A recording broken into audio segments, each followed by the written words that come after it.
گھر سے باہر نکلتے ہیں، حضرت یعقوب علیہ السلام گھر کے دروازے تک آ کر بیٹے کو جدا کرتے ہیں، وہاں تک دیکھتے رہے جہاں تک بیٹا دکھتا رہا۔ اس کے بعد بیٹا جیسے ہی چلا گیا تو اس وقت حضرت یعقوب گھر کے اندر آ کر اللہ سے دعا کرتے ہیں کہ مولا میرے بیٹے کی حفاظت کرنا۔ آواز آتی ہے کہ تمہارا بیٹے سے زیادہ میرا وہ پیغمبر ہے، تمہارے بیٹے سے زیادہ وہ میرا پیغمبر ہے۔ اب جیسے ہی گھر سے دور ہوئے تو جو ہاتھ میں گود میں اٹھایا تھا وہ بچے کو پٹک دیا، چل ادھر۔ بڑا ابا کا لاڈلا بنا، تیری وجہ سے تو ابا ہم سے محبت بھی نہیں کرتے۔ حضرت یوسف نے کہا کہ ابا اگر آپ سے محبت نہ کرے تو میرا کیا قصور؟ تیری وجہ سے محبت نہیں کر رہے، نہ تو رہے نہ محبت رہے، نہ رہے بانس نہ بجے بانسری۔ چلا کہاں جا رہے ہیں؟ پھرنے، پھرنا گرنا نہیں ہے، چل تجھے معلوم ہوگا کہ ہم تجھے کہاں لے کر جا رہے ہیں۔ حضرت یوسف بڑے بھائی یہودا کی طرف آئے تو یہودا بھی یہی کہنے لگا کہ نہیں چل کر، اب رستے میں مار رہے ہیں، بیٹا پریشان، یا یوسف علیہ السلام پریشان ہے، خامخواہ میرے بھائی مجھے کیوں مار رہے ہیں؟ پھر آخر ایک کنویں کے پاس آئے، وہ کنویں کے بارے میں آتا ہے کہ بیت المقدس کا وہ کنواں ہے جس میں حضرت انبیاء وضو کرتے تھے۔ اس کنویں کے پاس آئے، آ کر حضرت یوسف علیہ الصلوۃ والتسلیم کے کپڑے نکالے۔ ارے میرے کپڑے کیوں نکال رہے؟ نکال کپڑے نکال، دیکھو پلان کتنا ہے۔ کپڑے نکالنے کے بعد حضرت یوسف علیہ الصلوۃ والتسلیم کو رسی میں باندھنے کے بعد حضرت یوسف علیہ الصلوۃ والتسلیم کو کنویں میں چھوڑے۔ آدھی رسی نہیں گئی، ایک بھائی آ کر بیچ میں سے رسی کو کاٹ دیا۔ جیسے حضرت یوسف کنویں کے اوپر سے نیچے گرنے لگے، آسمان میں اللہ تعالیٰ نے جبرائیل سے کہا کہ جبرائیل جاؤ میرے یوسف کو بچاؤ، اگر وہ پانی میں گر گیا تو تمہارا نام فرشتوں سے نکال دوں گا۔ جاؤ اترو۔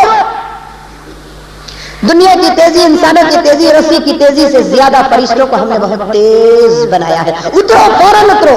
حضرت جبرائیل علیہ السلام سیدھے اترتے ہیں، یوسف کے پانی میں گرنے سے پہلے یوسف کو پکڑ کر ٹھپر پہ بٹھا دیتے ہیں۔ جسے خدا بچانا چاہتا ہے دنیا کی کوئی ذات اسے مٹا نہیں سکتی، جسے خدا مٹانا چاہتا ہے دنیا کی کوئی ذات اسے بچا نہیں سکتی۔ جاؤ جبرائیل جاؤ بچاؤ۔ جبرائیل آئے بٹھا دیا۔ اب وہ کون سا کنواں تھا؟ پانی کا کنواں تھا، سانپ اور بچھوؤں کا کنواں تھا۔ حدیث میں آتا ہے کہ حضرت یوسف کے کنویں میں آنے کی وجہ سے وہ پانی جو کھارا تھا میٹھا ہو گیا، سانپ اور بچھو اپنے اپنے بلوں میں گھس گئے۔ اب حضرت یوسف علیہ الصلوۃ والتسلیم ننگے بیٹھے ہیں، برہنہ بیٹھے ہیں، کپڑے تو چھڑا لیے نا، یہ 11 بھائی بیٹھے ہیں۔ اللہ تعالیٰ نے حضرت جبرائیل کے پاس وہ لباس دے کر بھیجا جس لباس سے حضرت ابراہیم نمرود کی آگ میں داخل ہوئے تھے۔ نمرود کی آگ میں حضرت ابراہیم جو کپڑا پہن کر گئے تھے وہ کپڑا یعنی پردادا کا لباس جھبا حضرت یوسف علیہ الصلوۃ والتسلیم کو حضرت جبرائیل دے کر بھیجے۔ اس کا مطلب یہاں میرے لیے ایک مسئلہ یہ نکلتا ہے کہ باپ دادا کے کپڑے پوترے بھی پہن سکتے ہیں، لیکن کئی سال پہلے ایک نوجوان مجھے فون کرا تھا، حضرت ہمارے بابا کے کپڑے میں پہن سکتا ہوں کیا؟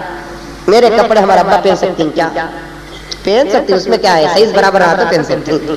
سمجھ میں اب پردادا کا جھبا حضرت یوسف کو پلایا گیا، حضرت یوسف پہن کر خاموش بیٹھ گئے۔ کالی اندھیری رات ہے، روایت میں آتا ہے کہ 3 دن وہاں تھے، ایک روایت میں آتا ہے کہ 7 دن وہاں تھے کنویں میں۔ کیا کھاتے تھے؟ اللہ تعالیٰ کھلاتا تھا۔ یہ بھایا پھر لے وہ چل جانا نہیں، گرا نہیں، چلے جانا نہیں، لیکن دیکھنے لگے، دیکھیں گے یوسف کیا کرتا، اوپر آتا کہ اندر ڈوبتا کہ دیکھیں گے۔ وہ تو 3 دن تک بھانس کیوں لگا، 3 دن میں اب یہ سوچ لے کر ہی لاکھ کو گرانا تو گرا ڈالے، لیکن ابا کو جا کر کیا بولنا، ابا کو کیا بولنا۔ ایک بھائی بولا ایک کام کرو، ایک بھیڑیے کو پکڑو، بھیڑیے کو پکڑ کر اسے کاٹو، کاٹ کر اس کا خون یوسف کے جھبے میں لگاؤ، ابا کو جا کر یہ خون ملا ہوا جھبا دکھاؤ اور کہو کہ ابا جان ہمیں کھیل رہے تھے، یوسف کو بھیڑیا کھا لیا۔ جھوٹ بھی تیار ہو گیا، سمجھ لیں، جھوٹ تیار ہو گیا۔ اب 3 دن کے بعد ایک قافلہ وہاں سے گزرتا ہے، جیسے ہی قافلہ وہاں سے گزرا پانی کی پیاس لگی تو پانی پینے کے لیے جب وہ قافلہ ایک بغیچ کی رسی ڈالتا ہے، پانی کھینچتا ہے تو بغیچ میں پانی کے بجائے خوبصورت 12-13 سال کا غلام لڑکا آتا ہے۔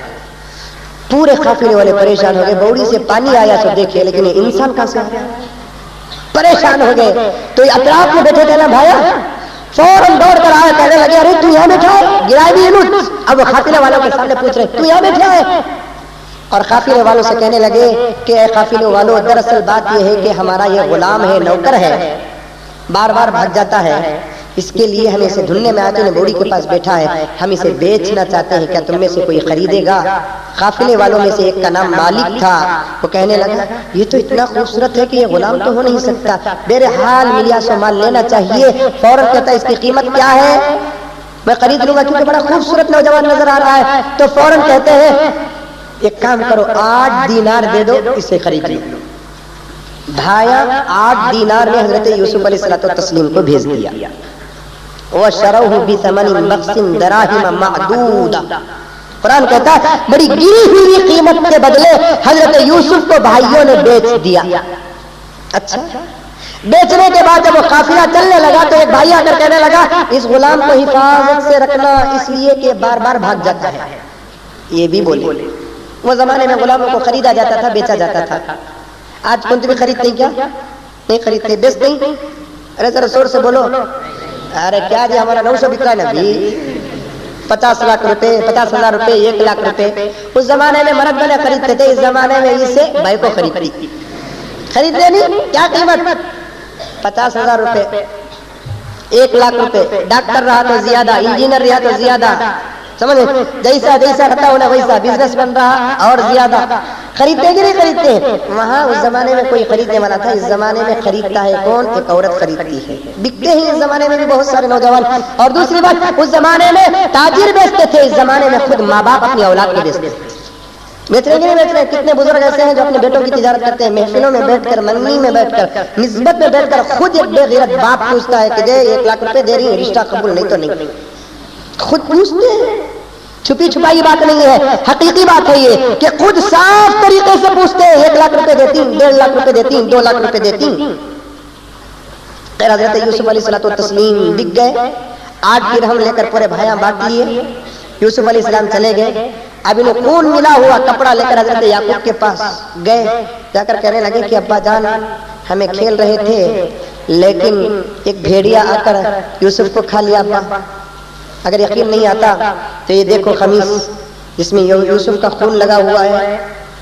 تو حضرت یعقوب علیہ السلام اٹھا کر قمیص دیکھے تو کہنے لگے بڑا ہوشیار بھیڑیا دکھتا ہے، کپڑا پھٹا نہیں لیکن یوسف کو کھا لیا۔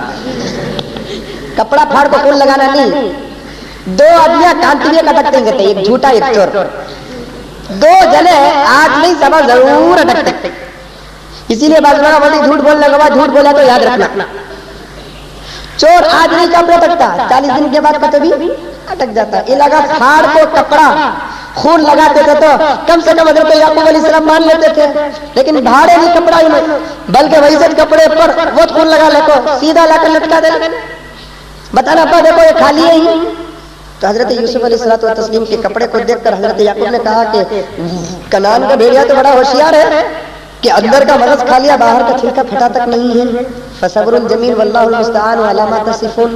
حضرت یعقوب کہتے ہیں تمہاری بات پر مجھے بھروسہ نہیں ہے، اس لیے کہ میں دیکھا بھی نہیں ہوں، بس میں صبر کر رہا ہوں، اللہ تعالیٰ میری مدد کرنے والے۔ ایک روایت میں آتا ہے کہ ایک بھیڑیے کو وہاں کے بلائے، حضرت یعقوب بلا کر پوچھنے لگے کیا تو نے یوسف کو کھایا؟ بھیڑیا کہنے لگا کہ بھلا یعقوب میں تمہارے بیٹے کو کیسے کھا سکتا ہوں، اللہ تعالیٰ نے جانوروں کے لیے، مٹی کے لیے انبیاء کے جسم کو حرام قرار دے دیا ہے۔ اے یعقوب ذرا سوچ کر دیکھو کہ نوح کے طوفان میں نوح کو ڈبایا نہیں گیا، نارے نمرود میں آگ میں حضرت یعقوب نارے نمرود میں ابراہیم نہیں جلائے گئے، اور چھری کے نیچے تو اسماعیل نہیں کٹے گئے، تو میں بھلا یوسف کو کیسے کھا سکتا ہوں؟ یہ کھلا ہوا جھوٹ ہے، یہ کھلا ہوا جھوٹ ہے، اس لیے آپ بھروسہ نہ کریں۔ لیکن کیا کرے حضرت یعقوب، غیب کا علم تو نہیں جانتے تھے نا، اللہ تعالیٰ نے غیب کا علم اپنے قبضہ قدرت میں رکھا ہے، انبیاء کو بھی غیب کا علم نہیں دیا ہے، اس لیے حضرت یعقوب غیب کا علم نہیں جانتے تھے اور بیٹوں کے بات پر بھروسہ کر لیا اور کہنے لگے کہ فصبر جمیل واللہ المستعان علی ما تصفون، میں صبر کروں گا، اللہ تعالیٰ ضرور میری مدد کریں گے۔ اس وقت حضرت یعقوب علیہ السلام اپنے بیٹے کی حفاظت کے لیے دعا مانگتے ہیں اور بیٹے کے یاد میں رونا رونا رونا، ایسے ہی رونا شروع ہو گیا حضرت یعقوب علیہ السلام کا۔ اب حضرت یوسف قافلے کے ساتھ جا رہے ہیں، جاتے جاتے ایک جگہ قافلے کے راستے میں حضرت یوسف کو اپنی ماں کی خبر کی جگہ یاد آئی، قافلہ رکا تو ماں کے خبر کی زیارت کرنے لگے۔ تو اچانک ان قافلے والوں میں سے ایک آدمی نے فوراً دیکھا کیا کہ یوسف اکیلے کھڑے ہیں، قافلہ آگے چلا گیا ہے، تو قافلے والے نے فوراً تھپڑ مارا اور کہا کہ تیرے بھائی نے بالکل سچ کہا، تو بھاگنے والا بھگوڑا غلام ہے۔ ایک تھپڑ مارتے حضرت یوسف کہتے اللہ اور زیادہ صبر نہیں ہوتا، کب تک میں در در کی ٹھوکر کھاتا رہوں۔ حضرت یوسف علیہ السلام جیسے ہی بد دعا کرتے ہیں، ایک ابر آ کر اس قافلے پر مصیبت نازل کرتا ہے، بارش پڑتی ہے۔ بعض لوگوں نے کہا کہ پتھر کی بارش پڑتی ہے۔ تو قافلے میں ایک بڑا آدمی کہنے لگا ہمارے قافلے میں کوئی بڑی غلطی کر دیا جس کی وجہ سے عذاب آ رہا ہے۔ تو جو تھپڑ مارا تھا وہ کہنے لگا کہ مجھ سے غلطی ہو گئی، اس بچے کو مارا تو اس نے بد دعا دیا، عذاب آیا۔ فوراً وہ آدمی حضرت یوسف سے معافی چاہتا ہے تو فوراً وہ عذاب ختم ہو جاتا ہے۔ اب کنعان سے لے کر یہ بچے کو لایا جا رہا ہے، سیدھے مصر کو آتا ہے وہ قافلہ، اور اس یوسف کو جو خریدا تھا نا وہ مصر والا تھا، مصر کو لے کر آیا، بہت خوش ہو گیا کہ ایسا غلام میرے ہاتھ لگا ہے، ایسا غلام میرے ہاتھ لگا ہے کہ اس کی قیمت سے میں بہت زیادہ نفع کماؤں گا۔ سیدھے لایا اور اپنے گھر کے اندر رکھا اور کئی سال تک پالنے لگا۔ یہ چھوٹا ہے اور بڑا ہو گیا، بالغ ہو گیا تو اور اس کی قیمت لگے گی۔ اب تو 12-13 سال کا ہے نا، 17-18 سال کا اگر ہو گیا تو اور زیادہ قیمت لگے گی۔ چھپ چھپا کر اس بچے کو پالنے لگا۔ یوسف جیسے جیسے بڑھتے گئے ویسا ویسا حسن ہوتا گیا۔ حضرت یوسف علیہ الصلوۃ والتسلیم باپ سے بھی بچھڑے، ماں سے بھی بچھڑے، بھائیوں سے بچھڑے، پورے شہر سے بچھڑے۔ آخر ایک دن ایسا آیا کہ وہ مالک جو تھا، خریدا ہوا آدمی جو تھا، وہ پورے بازار میں ایسا اعلان لگایا آج میرے پاس ایک ایسا غلام ہے جس کی قیمت پورے مصر کے پاس، پورے مصر میں کسی کے پاس نہیں ہے۔ اچھا وہ غلام کون ہے؟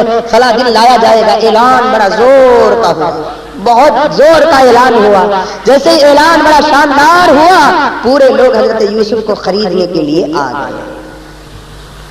حضرت یوسف علیہ الصلوۃ والتسلیم سوچنے لگے کہ آخر یہ مصیبتیں میرے اوپر کیوں آ رہی ہیں؟ باپ سے بچھڑا میں، بھائیوں سے بچھڑا، شہر سے بچھڑا۔ تو اچانک ان کے دل کے اندر ایک الہام ہوتا ہے کہ یوسف تم ایک مرتبہ آئینہ دیکھ کر کہنے لگے کہ یوسف تو بہت خوبصورت ہے۔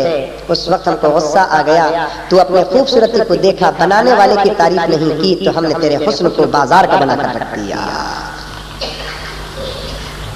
اپنے حسن کو دیکھ کر تو خوش ہو رہا، دیکھو میں کتنا خوبصورت ہوں۔ یہ ادا ہم کو پسند نہیں آئی، اس وقت تو ہماری تعریف کرنا تھا۔ اگر تو ہماری تعریف کرتا تو پھر ہم تجھ کو یہاں تک نہیں لاتے، وہیں تجھے نبوت دے کر بہت بڑا امیر اور بہت بڑا پیغمبر بنا دیتے۔ تو اپنی تعریف کیا، بنانے والے کی تعریف نہیں کیا۔ اس مصیبت سے بچنے کے لیے حضور نے اپنی امت کو بھی دعا سکھائی کہ جب تم آئینے کے سامنے جاؤ تو پہلے اللہ کی تعریف کرو، اور جب آدمی آئینہ دیکھتا ہے تو کیا پڑھتا ہے؟ اللہم انت حسنت خلقی فحسن خلقی، اللہ یہ صورت تو تو بنایا ہے، میری سیرت بھی تو بنایا ہے۔ جیسے ہی آدمی آئینہ دیکھ کر یہ دعا پڑھتا ہے تو اللہ تعالیٰ اسے نظر بد سے بھی بچاتے ہیں اور مصیبت سے بھی بچاتے ہیں۔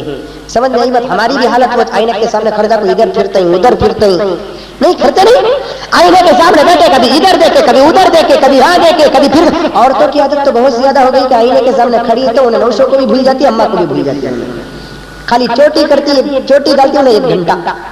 سمجھ میں آئی بات ہے؟ ڈالتی کاٹا نکالتی، ڈالتی کاٹا نکالتی۔ آئینے کے سامنے زیادہ بھی کھڑنا نہیں ہے، اگر کھڑنا ہے تو کیا کرنا؟ دعا پڑھنا، اللہم انت حسنت خلقی فحسن خلقی، اے اللہ یہ صورت تو بڑی خوبصورت بنایا ہے، میری صورت اور میری سیرت میں زمین آسمان کا فرق ہے، میں جتنا خوبصورت ہوں اتنی میری سیرت خوبصورت نہیں ہے۔ بہت سارے لوگ ایسے ہیں کہ جن کی صورت تو بڑی اچھی ہے لیکن سیرت بڑی بری ہے، بہت بری ہے ان لوگوں کی سیرت۔ اسی لیے آئینے کے سامنے کھڑ کر بھی دعا کرو کہ اے اللہ میری صورت تو خوبصورت بنایا، میری سیرت بھی خوبصورت بنا دے۔ اب حضرت یوسف علیہ الصلوۃ والتسلیم کی نیلامی ہوتی ہے، بولی لگائی جاتی ہے، جو بھی آ کر دیکھتا بڑی سے بڑی بولی لگاتا، کوئی 1000 اونٹوں کی بولی، کوئی 1000 گھوڑوں کی بولی، کوئی 1000 کھیتوں کی بولی، سب کی بولی ریجیکٹ ہو رہی ہے۔ اچانک ایک عورت بڑھیا کو دیکھا گیا کہ انہیں 10-15 گدھے لے کر آ رہی ہے۔ کسی نے پوچھا بڑھیا کہاں جا رہی ہے؟ یوسف کو قریب لے جا رہی ہو۔ ارے 1000 اونٹوں بیکار ہو رہے تیرے 7 گدھے کیا کریں گے؟ بڑھیا کہنے لگی مجھے معلوم ہے کہ میرے گدھوں کے بدلے میں یوسف نہیں آئے گا، لیکن یوسف کے خریداروں میں میرا نام تو آ جائے گا۔ میرے 7 گدھوں کے بدلے میں یوسف تو نہیں آئے گا لیکن یوسف کے خریداروں میں میرا نام تو آ جائے گا کہ میں بھی بولی لگائی، ارے ویسا حسین لڑکا ہے اسے کون نہیں خریدنا چاہے گا، سب خرید رہے، سب کا بول اور سب کی زبان ریجیکٹ ہو رہی ہے۔ آخر اس مصر کا عزیز جو بہت بڑا MLA کہیے یا وزیر کہیے، وہ بھی آ کر دیکھتا ہے کہ آخر دیکھیں گے یہ نوجوان کون ہے جس کی بولی لگائی جا رہی ہے لیکن مالک ریجیکٹ کرتا جا رہا ہے۔ آ کر دیکھتا ہے تو دیکھتا کہ دیکھتا رہ گیا، حضرت یوسف کی بولی وہ لگاتا ہے کہ پورے لوگ جتنی بولی لگائے ہیں سب کی ملا کر میں ڈبل دوں گا، تو اس وقت کا مالک نے بادشاہ کے ہاتھ میں یوسف کو بیچ دیتا ہے۔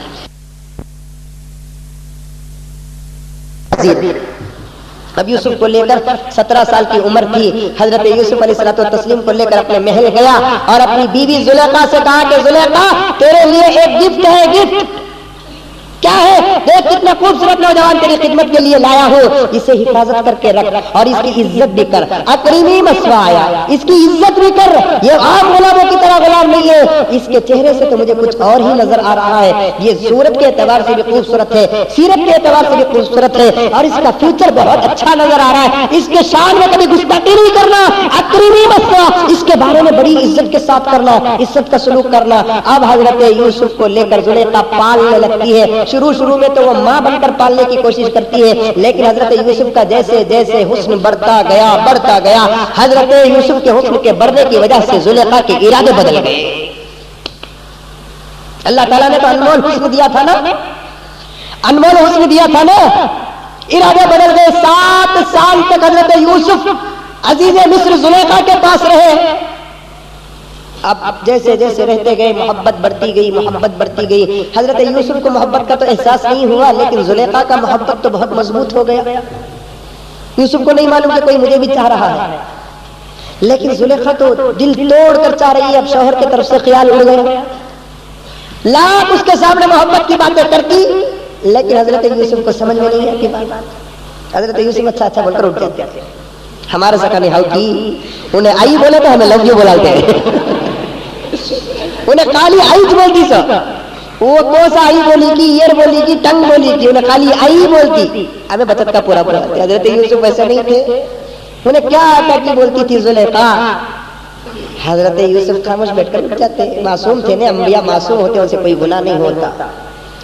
ایک دن روتی ہوئی بیٹھی تھی، ایک بڑھیا پڑوس کی آئی، پڑوس کی بڑھیا آ کر زلیخا سے پوچھنے لگی کیا بات ہے، بہت رو رہی ہے۔ پڑوس کی بڑھی سے زلیخا کہنے لگی کہ میرے محل میں جو غلام ہے بڑا حسین ہے، بڑا جمیل ہے، میرا شوہر تو اسے باہر نکلنے نہیں دیتا، آج تک کوئی دیکھا نہیں ہے، لیکن میں دیکھتے دیکھتے برداشت سے باہر ہو گئی ہوں، میں اس سے محبت کرتی ہوں، مجھ سے محبت نہیں کرتا، میں اپنا مقصد پورا کرنا چاہتی ہوں، میرے مقصد کو پورا نہیں کرتا۔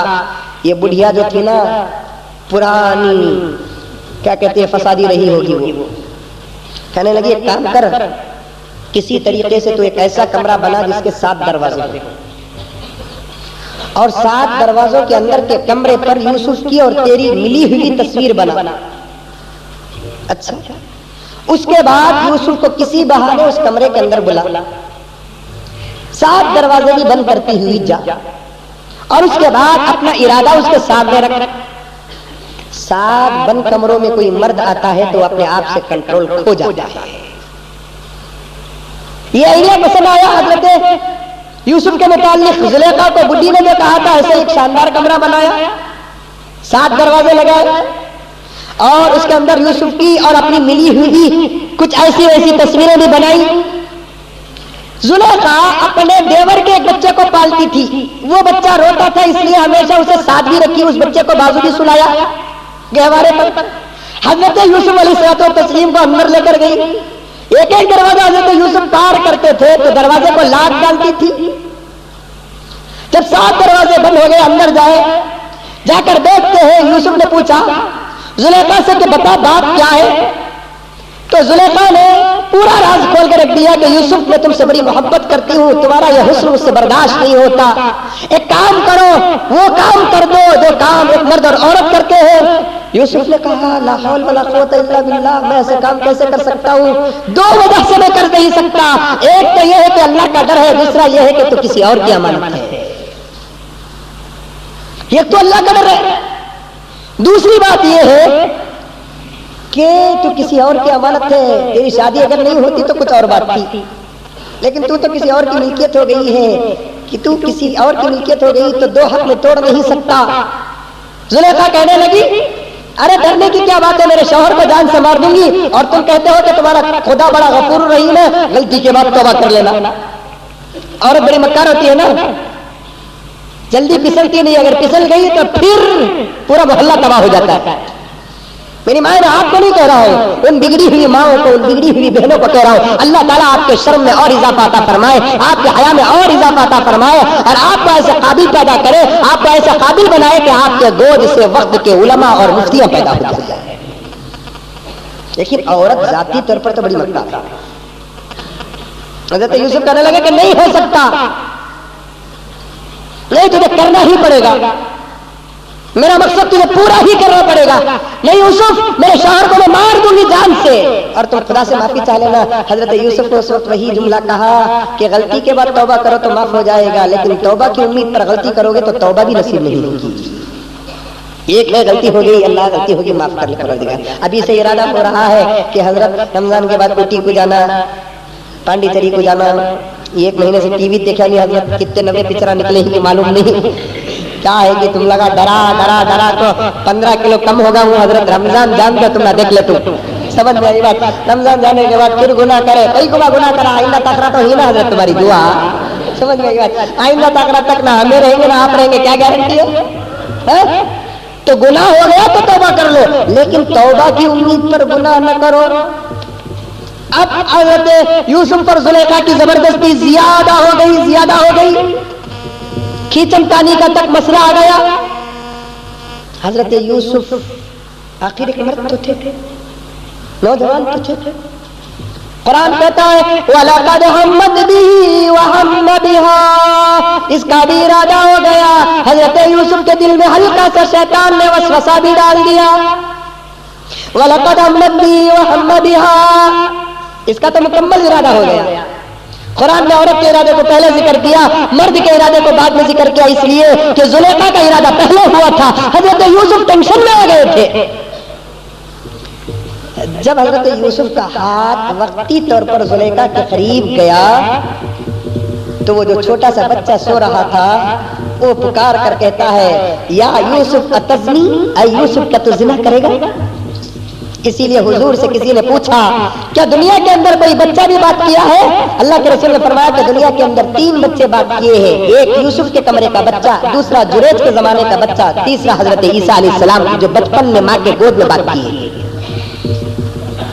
بچے کی طرف سے آواز آئی یا یوسف اتزنی، ایک روایت میں آتا ہے، اور ایک آواز آئی آسمان سے یا یوسف لو وافقت الخطیئہ یمحو اللہ اسمک من دیوان الانبیاء، اے یوسف اگر یہ کام میں تم مبتلا ہو جاؤ گے تو اللہ تعالیٰ تمہارے نام کو انبیاء کی فہرست سے نکال دے گا۔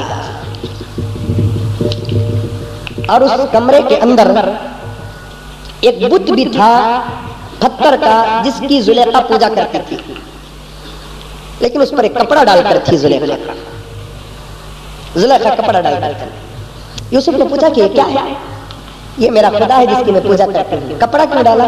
اس کے سامنے یہ کام کرتے ہوئے شرم آتی ہے، پتھر تو ہے پوجا کرنے کے لیے، لیکن زلیخا کہتی ہے کہ اس کے سامنے کام کرتے ہوئے شرم آتی ہے۔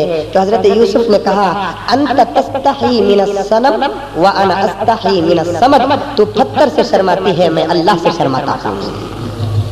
تیرا پتھر پردہ ڈالنے سے دیکھتا نہیں ہے، میرا خدا تو وہ ہے کہ 7 آسمان و زمین کے بیچ میں بھی دیکھ لیتا ہے، اس سے کوئی چیز چھپی نہیں، اس سے کوئی چیز چھپتی ہے نہیں چھپتی ہے۔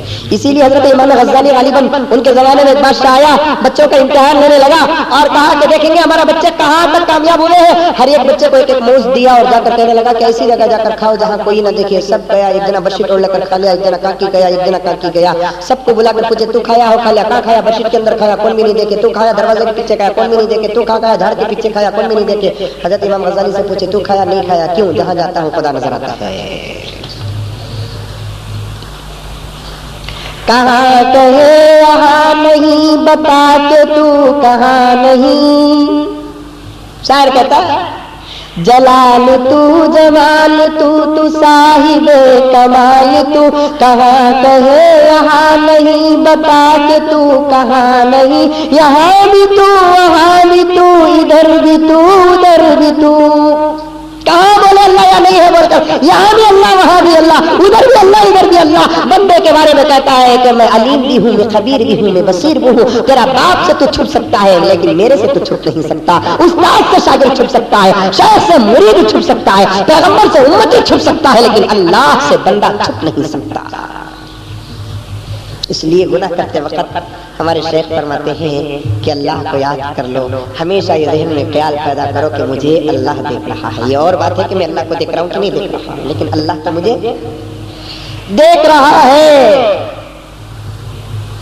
تو فوراً حضرت یوسف اس عورت سے جدا ہو کر بھاگنا چاہتے ہیں توبہ توبہ یہ کام نہیں کروں گا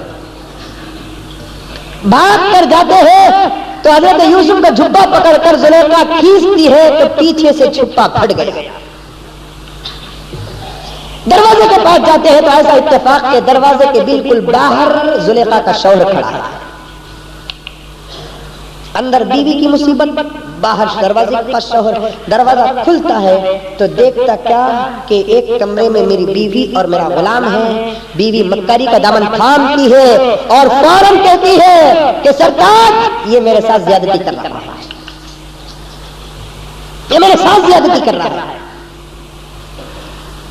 اور اس کی کیا سزا ہو سکتی ہے سرکار فوراً اسے سزا دیجیے حضرت یوسف کہنے لگے میں کچھ نہیں کیا حالات تمہارے سامنے ہے بھلا تمہارا نمک کھانے والا تمہاری عزت اور آبرو پہ ہاتھ ڈالے گا یہ نہیں ہو سکتا اب یہ فیصلہ کس سے کرے یہ تو عزت کی بات ہے نا عزت کی بات ہے عزیز مصر کی بیوی یہ غلام کے ساتھ ایسا گھناؤنا کام کر رہی ہے عزت کا سوال تھا لیکن عزیز مصری وزیر کو بھی کچھ خیال تھا کہ فوراً اس کا مسئلہ حل کریں گے کسے پوچھیں گے وہ کہنے لگی بار بار حضرت یوسف پر الزام ڈالنے لگی حضرت یوسف اللہ کے اوپر چھوڑتے ہیں اللہ تعالیٰ نے یوسف کے دل میں خیال ڈالا اور فوراً حضرت یوسف نے کہا ایک کام کرو یہاں سونے والے بچے سے بات کر لو کہ کون سچ ہے کون جھوٹا ہے عزیز مصر نے کہا کہ یہ بچہ تو بات کرنا نہیں جانتا وہ کیا ہمارا فیصلہ کرے گا تو ارے بات تو کر کے دیکھو بات تو کر کے دیکھو اللہ نے مجھے بچا لیا ہے تمہاری بیوی کی زیادتی ہے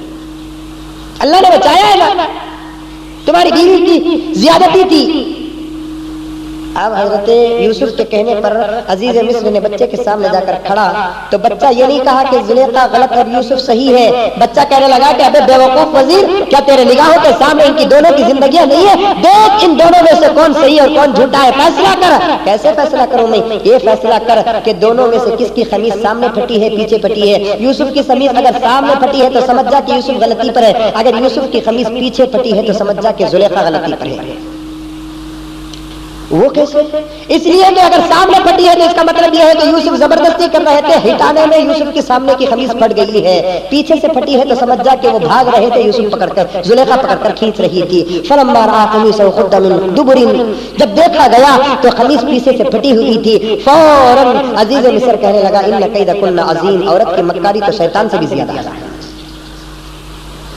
عورت کی مکاری شیطان سے زیادہ ہے اس تحت علامہ مفتی شفیع صاحب فرماتے ہیں ایسا کوئی وقت آ جائے کہ مرد کو بھاگنے کا راستہ نہ ہو تو ایسے وقت میں وہ اللہ کو پکارے 7 دروازوں کے اندر بھی اللہ تعالیٰ بچانا چاہے تو ایسے بچائے گا جیسے یوسف کو اللہ نے بچایا ہے ہم کہاں بچنے کی کوشش کرتے ہیں میرے دوستوں ہم تو اور پھنسانے کی کوشش کرتے ہیں بچنے کی کوشش نہیں کرتے ہم تو پھنسانے کی کوشش کرتے ہیں اسی لیے تو لعنتیں برس رہی ہیں ہم پر بچنے والوں نے بچا بھی حضور کی امت میں بھی ایسے واقعات پیش ہوئے لیکن بچ کر دکھایا ایک بہت بڑے بزرگ جس کا نام سلیمان دارمی تھا غالباً امام غزالی رحمۃ اللہ علیہ نے احیاء میں لکھا ہوا ہے ایک مرتبہ اپنے دوست کے ساتھ جنگل کو گئے دوست کہنے لگا کہ روٹی لے کر بازار سے آتا ہوں تم یہاں بیٹھے رہو حضرت سلیمان دارمی بیٹھے تھے اچانک ایک عورت آئی آ کر کہنے لگی کہ او اللہ کے بندے اس جنگل میں تیرے اور میرے علاوہ کوئی نہیں ہے میری خواہش پوری کر دے جو تیری بھی ضرورت ہے فوراً حضرت سلیمان دارمی دیکھتے اس عورت کو اور رونا شروع کر دیتے ہیں ان کے رونے کو دیکھ کر وہ عورت بھاگ جاتی ہے پاگل ہے مسئلہ حل کرنے کے بجائے مسئلے کو بگاڑ دیا. تھوڑی دیر کے بعد ان کا دوست آیا, دیکھتا کیا ہے کہ جو ساتھی سلیمان دارمی روتے ہوئے بیٹھے, فوراً پوچھنے لگا کہ حضرت کیا ہوا, آپ کو کوئی تکلیف پہنچی, کوئی کارا, کوئی کاٹا, کیا ہوا؟ تو حضرت سلیمان دارمی نے کہنے لگے کہ ابھی ایک عورت آ کر مجھ سے مقصد پورا کرنے لگی, جو زندگی میں کوئی عورت مجھے نظر تک اٹھا کر نہیں دیکھی, آج وہ عورت میرے سامنے آ کر اپنی دعوت دینے لگی, میں اپنے گناہ کو یاد کر کے رو رہا ہوں. فوراً حضرت سلیمان دارمی کا قصہ سن کر وہ نوجوان رونے لگا. حضرت نے پوچھا کہ تو کیوں رو رہا ہے؟ کہنے لگا حضرت تمہیں تھے, بچ گئے, میں رہتا تو میرا حال کیا ہوتا, وہ سوچ کر میں رو رہا ہوں. ہمیں رکھتے کیا رے دیوانہ کام کرا, تو مجھے بلانا نہیں تو ہمیں رکھتے کیا ہوتا, کیا رے دیوانہ کام کرا, تو مجھے بلانا نہیں تو بولتے تھے ہمیں. اسی رات حضرت سلیمان دارمی رات کو سوتے ہیں تو خواب میں حضرت یوسف کی زیارت ہوئی. حضرت یوسف نے حضرت سلیمان دارمی کو سلام کیا. حضرت سلیمان دارمی نے جواب دیا. حضرت سلیمان دارمی نے پوچھا آپ ہی تو یوسف ہے جس کو اللہ تبارک و تعالیٰ نے زلیخا سے بچایا؟ تو حضرت سلیمان دارمی کو یوسف نے کہا آپ ہی تو سلیمان ہیں جس کو اللہ تعالیٰ نے آپ کو بھی بچایا. اے سلیمان, میرے دل میں تو کم سے کم تھوڑا بہت خیال تو آیا تھا, تم تو اتنے پاک ہو کہ تم کو خیال بھی نہیں آیا ہے.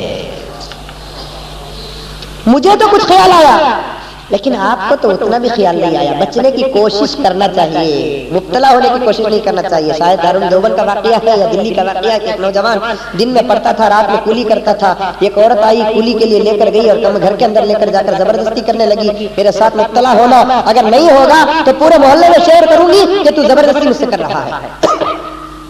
ابھی کہنے لگا کہ باہر نکلوں گا تو عزت چلے جائے گی, گھر کے اندر رہے گا تو ایمان چلے جائے گا. اس سے کہنے لگا ذرا پیشاب کو جا کر آتا ہوں. کہنے لگی کہ جا کر آ جاؤ, باتھ روم یہاں ہے. وہ پیشاب خانے میں گیا اور باتھ روم میں رہنے والے پاخانے کو اپنے ہاتھ سے اٹھا کر اپنے جسم میں لگانے لگا اور آ کر کہنے لگا اب ملنا چاہتی ہے, آ جا گلے لگ جا, بوسہ دینا چاہتی ہے, لے لے اتنا قیمتی شہد لگا ہوا ہے, چاٹ لے. پاگل کہیں کا پاخانہ وہ بھی غیر کا لگا کے آیا تھا, تو غلیظ کہیں کا جا. اپنے ایمان کی حفاظت کرنے کے لیے اس نے پاخانہ لگایا تو اللہ تعالیٰ نے اس کی ادا اتنی پسند کیا. کمرے کو جا کر جب غسل کر کے باہر نکلتا ہے تو اس کے جسم سے بدبو نہیں, عجیب سی خوشبو آ رہی ہے. لوگ پوچھنے لگے کہ بھائی یہ عطر تو نے کہاں سے لگایا ہے, بھائی تو نے عطر کہاں سے لگایا ہے. بچنے کی کوشش کرنا چاہیے میرے دوستو, ورنہ اللہ تبارک و تعالیٰ تباہ کر کے رکھ دیں گے, تباہ کر کے رکھ دیں گے. اب حضرت یوسف بچ کر نکل رہے ہیں باہر. فیصلہ ہو گیا کہ عورت بڑی مکار ہے عورت, پھر بھی عزیز مصر کی بیوی ہے, عزت بچانا ہے. کمرے کے اندر رکھ دیا گیا, گھر کے اندر رکھ دیا گیا, دل کے اندر کھٹ رہی ہے بات. آہستہ آہستہ آہستہ وہ بات باہر پھیل گئی. بادشاہ کی بیوی نے, عزیز مصر کی بیوی نے, وزیر کی بیوی نے غلام کے ساتھ اپنا مقصد پورا کرنا چاہا. سب عورت کو تھوکنے لگے. جا کر اتنا باقیمتی مالدار وزیر شوہر مل کر تو ایک غلام کے پیچھے پڑی. پورے محلے والے کے تانے سن کر زلیخا کو برداشت نہیں ہوا. زلیخا کہنے لگی ارے میں تو کیا تم بھی ہوتے تو اپنے آپ کو برداشت نہیں کرتے, تم ایک لمحہ برداشت نہیں کرو گے. میں تو 7 سال یوسف کو دیکھ کر برداشت کر رہی ہوں, تم نے یوسف کو دیکھا نہیں, اگر دیکھتے تو مجھے گالی نہیں دیتے. ایک کام کرو کہ کل شام ہمارے گھر میں تم سب کو دعوت پہ آ جاؤ. اچھا کیا دعوت ہے؟ یوسف کو دکھانے کی دعوت ہے. سب یوسف کو دیکھنے کے بہانے آ گئے. بہترین دسترخوان جوڑا گیا. 2 روایتیں آتی ہیں, ایک میں سیب کا نام آتا ہے, ایک میں لیمبو کا نام آتا ہے. اکثر مفسرین نے لیمبو کا نام لیا ہے کیونکہ لیمبو کا رس اگر زخم پر پڑتا ہے تو جلن بہت زیادہ ہوتا ہے. تو لیمبو ایک ہاتھ میں دے دی, ایک صاحب کو دے دی اور سب کو بٹھا دی. فلما سمعت بمکرهن ارسلت الیہم, سب کو بلائی اور بٹھائی. بیٹھو اب یوسف آئیں گے, جب آئیں گے تو لیمبو کھانا. وارسلت الیہم واعتدت لهن متکا, اور ان کے ہاتھوں میں ایک چاقو بھی دے دی اور بٹھا دی. ان کے ہاتھوں میں ایک چاقو بھی دے دی. یوسف آئیں گے تو کاٹو. اچھا اب جیسے ہی حضرت یوسف کو بلا کر بٹھا کر کرسی میں سے, حضرت یوسف کی عادت کیا تھی کہ ان کو خود اپنے حسن کا پتہ چل گیا تھا کہ اللہ نے اتنا حسن دیا تھا کہ جو بھی دیکھتا ان کے بارے میں یا تو برا ارادہ کرتا نہیں تو ان کو نقصان پہنچانے کی فکر کرتا. پوری زندگی اپنے چہرے پر پردہ ڈال کر پھرا کرتے تھے گھر کے اندر. اب حضرت یوسف اپنا پردہ اٹھاتے ہیں, ایک جھلک دیکھتی ہے پورے مصر کی عورتیں. لیمبو کاٹنا جب شروع کرتی ہے تو لیمبو کٹ کر ہاتھ بھی کٹ گیا, جلن محسوس نہیں ہو رہا ہے کیونکہ یوسف کے حسن کا اتنا مزہ آ رہا ہے. کیونکہ اللہ نے آدھا حسن دیا تھا نا ساری دنیا کا. کتنا حسن دیا تھا؟ آدھا حسن دیا تھا حضرت یوسف کو ساری دنیا کا. آج بھی ذرا لیمبو بھی سیپ نہیں کاٹتے, کیک کاٹتے. آج کل نیا رسم شروع ہوا ہے, کیا کرتے جلوے میں کیک کاٹنے کی. کتنے چرسنا وہ اتنے وقت میں کر لیتے ہیں کہ معلوم نہیں، اللہ کا فضل میرا تو نہیں ہوا. وہ اتنے وقت میں دودھ بھی بیچتے ہیں، اینک بھی دیکھتے ہیں، مصری بھی کھاتے ہیں. کھاتے نہیں؟ کتنے رسنا ہوتے ہیں؟ دودھ بیچنے کو جاتے ہیں، دودھ والی وہ کو بلاتا سوئی نے انہیں آ کر دودھ بیچے، آدھا لیٹر ہونا کہ پونا لیٹر ہونا. بے حیا کہتی کی دودھ بیچنے والی تو کہیں شادی محل کو آئی یہ کرتا.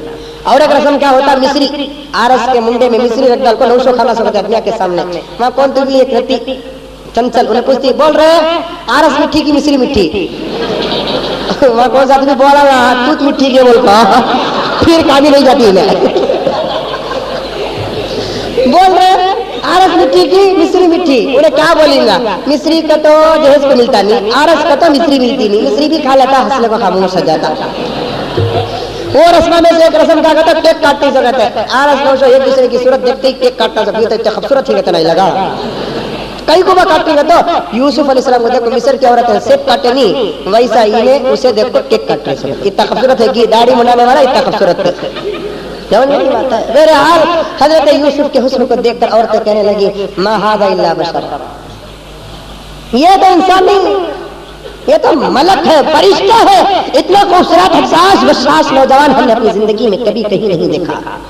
اچھا اب حضرت یوسف کے دور میں زلیخا نے کہا کہ آپ کو معلوم ہو گیا کہ میں 7 سال سے کیسے برداشت کی. اچھا ایسا. اس کے بعد حضرت یوسف کو پھر دعوت دی گئی تو حضرت یوسف کو آپشن رکھا گیا کہ کیا کرو گے، کہاں رہو گے. حضرت یوسف نے کہا کہ میں اس گھر میں رہنا نہیں چاہتا، میں تو جیل خانہ چلا جاتا. حضرت یوسف علیہ الصلوۃ والتسلیم کو جیل خانہ بھیج دیا گیا. یوسف علیہ السلام جیل خانے میں 7 سال تک رہے. اب تک حسن کی وجہ سے اتنا بڑا حال ہوا. اب جیل میں جانے کے بعد اطمینان کی سانس لی، اطمینان کے ساتھ زندگی کرنے لگے، کھانا آتا کھاتے تھے. اچانک اس جیل میں یہ تو مصر کے عزیز زلیخا کے شوہر تو مصر کے وزیر تھے نا، بادشاہ کی طرف سے 2 مجرم آئے تھے. ایک بادشاہ کو شراب پلانے والا، ایک بادشاہ کے دربار کا پکاتی. 2 مجرم آ گئے. وہ 2 مجرم یہ خواب دیکھتے ہیں. کیا خواب دیکھتے ہیں؟ ایک نے دیکھا کہ انہیں بادشاہ کو شراب پلا رہا ہے، اور ایک نے دیکھا کہ وہ بادشاہ کو کیا کر رہا ہے، اس کے سر پر روٹیاں ہی اور پرندے کھا رہے ہیں.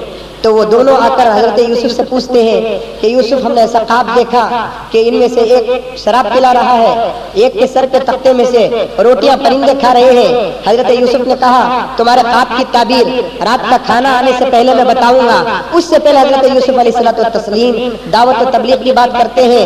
دیکھو اللہ تعالیٰ ایک ہے، 4 کی عبادت کرنا اچھا نہیں ہے. ایک کی عبادت کرو، ایک کی عبادت کرو گے تو جنت ملے گی. لمبی چوڑی دعوت و تبلیغ کی بات پیش کرنے کے بعد حضرت یوسف علیہ الصلوۃ والتسلیم نے ان کے خواب کی تعبیر بیان کرتے ہیں. کیا حیثیت سے؟ اس حیثیت سے کہ تو جن میں سے شراب پلانے والا ہے وہ بچ جائے گا، جس کے تختے سے ٹٹے سے روٹیاں کھانے والے تھے اسے پھانسی دی جائے گی. ویسے ہی ہوا. اس کے بعد جو آزاد ہو کر رہا ہو کر جا رہا تھا اسے حضرت یوسف علیہ السلام نے کہا تم آزاد ہو کر جاؤ تو بادشاہ کے سامنے میری بات بھی کہنا کہ وقت کے وزیر نے ظلمن مجھے جیل میں ڈال دیا ہے، میرا کوئی قصور نہیں ہے. وہ آزاد ہو کر تو چلا گیا. جانے کے بعد وہ حضرت یوسف کی بات کو بھول گیا. اسی دور میں اس وقت کا بادشاہ جو تھا وہ ایک خواب دیکھتا ہے. 7 موٹی موٹی گائے تھی، دبلی دبلی گائے کو کھا رہی ہے. بادشاہ نے اپنے وزیروں سے پوچھا کہ بھائی میں نے خواب ایسے دیکھا 7 موٹی موٹی گائے ہیں اور پتلی پتلی گائے کو کھا رہی ہے. تم میں سے اگر کوئی خواب کی تعبیر بیان کر سکتا ہے تو وہ بیان کرے.